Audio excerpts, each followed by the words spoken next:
29 de março de 2008. São Paulo, 23h45. Uma menina de 5 anos é encontrada caída no gramado em frente a um edifício residencial no bairro de Vila Guilherme. Ainda viva, mas infelizmente por pouco tempo. Esse caso parou o Brasil, tomou conta de cada jornal, de cada conversa e de cada sala de estar desse país. 2 anos depois, na madrugada do dia 27 de março de 2010, um júri popular proferiu uma das condenações mais longas da história criminal brasileira. Mas o que muita gente ainda não sabe é como essa verdade veio à tona.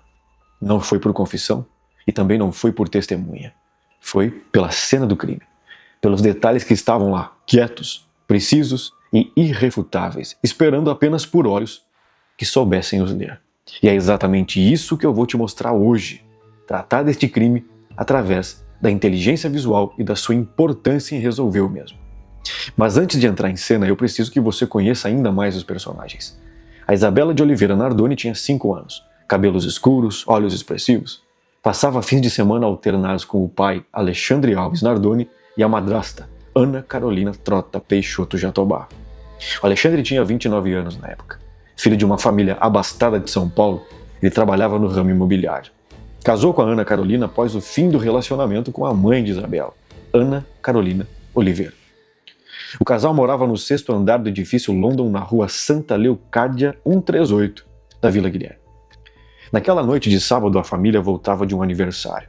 No carro estavam Alexandre, Ana Carolina e 3 crianças, Isabela e os 2 filhos do casal, um de 3 anos e outro de apenas 11 meses. Eles chegaram ao prédio às 23h36. E esse horário não é uma estimativa, é um dado.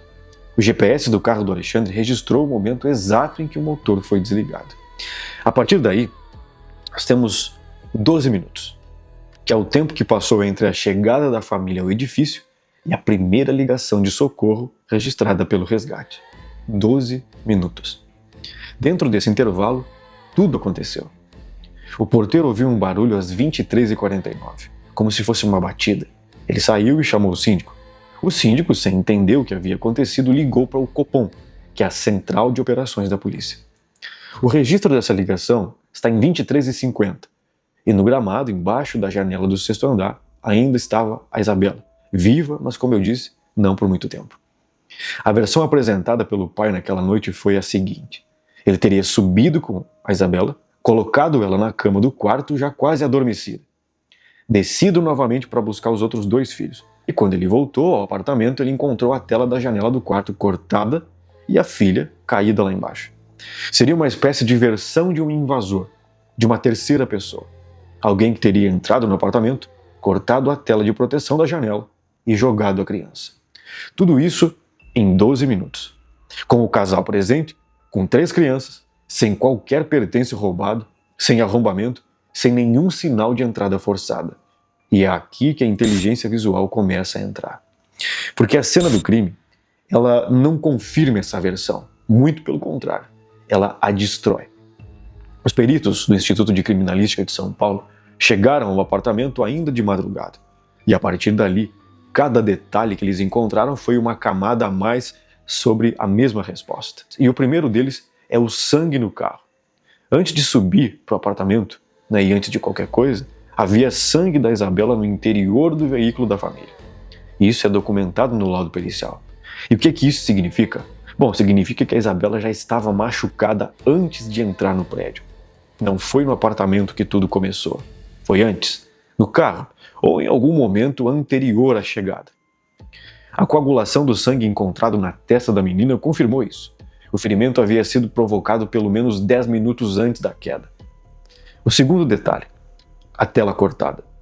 A versão do invasor dependia de um argumento. Alguém cortou a tela de proteção da janela para poder jogar a Isabela. Mas os peritos verificaram a direção do corte. A tela havia sido cortada de dentro para fora, e não de fora para dentro. Quem cortou aquela tela estava dentro do apartamento. Percebe? O terceiro detalhe é o sangue no apartamento. Os vestígios do mesmo foram encontrados em múltiplos pontos do local. Nos dormitórios, no corredor, na maçaneta da porta de entrada e no lençol da cama onde o Alexandre disse ter colocado a Isabela adormecida. Se ela estava dormindo quando ele a colocou na cama, por que havia sangue no lençol? Pensa aí. O quarto detalhe, o laudo do IML. Os médicos legistas do Instituto Médico Legal foram muito precisos. A Isabela foi asfixiada por esganadura, ou seja, o pescoço apertado manualmente, pelo menos por 3 minutos. E mais, ela estava posicionada mais baixo do que o agressor no momento da esganadura, o que pelo ângulo das marcas indica que ela estava deitada ou muito abaixo, e o agressor estava sobre ela ou em posição elevada. Depois foi concluído que o processo de asfixia durou cerca de 7 minutos no total. O laudo também concluiu algo perturbador. A Isabela teria morrido de asfixia, mesmo que não tivesse sido jogada pela janela. Aquela queda foi posterior à tentativa de matar a menina dentro do apartamento. Mas ela ainda estava viva quando foi jogada.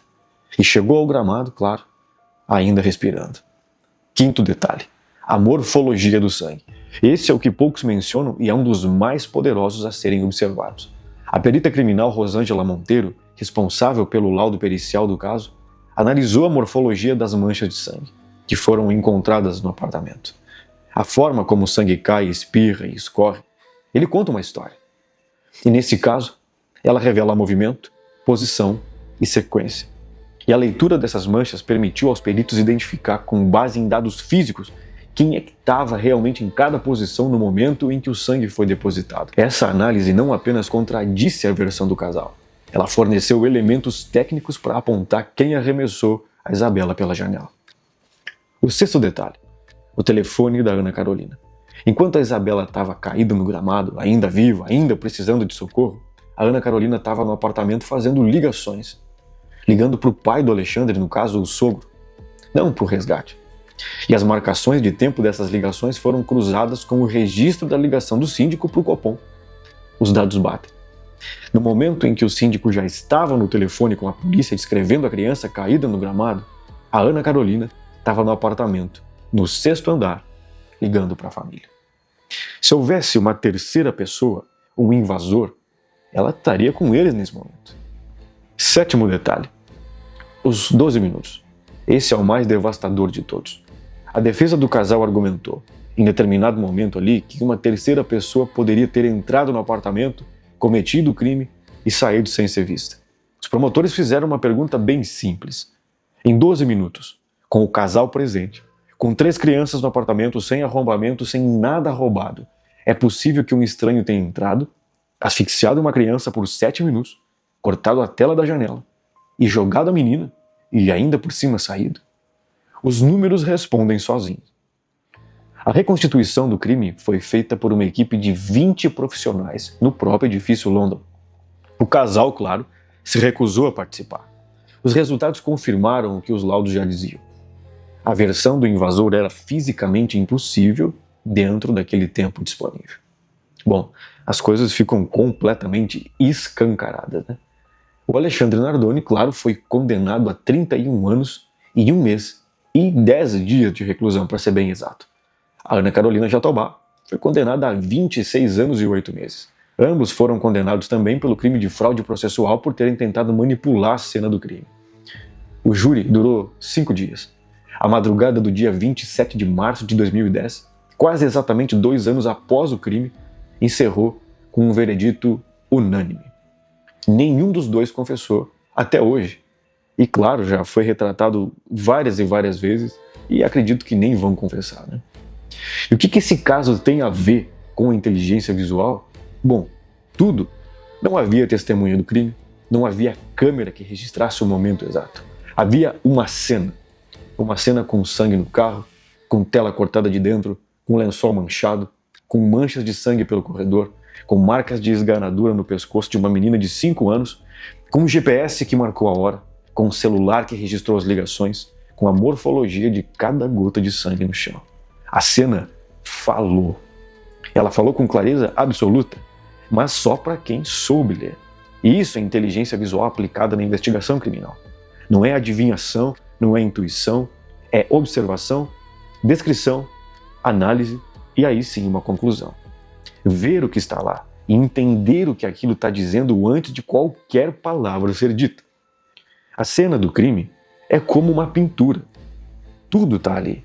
mas só quem tem o olhar treinado sabe o que está vendo de verdade. Bom, você assistiu até aqui, te agradeço por isso. Não deixa de curtir, de hypar e também, claro, de se inscrever no canal, porque toda semana tem um vídeo sobre inteligência visual estudando um caso para você. Até mais!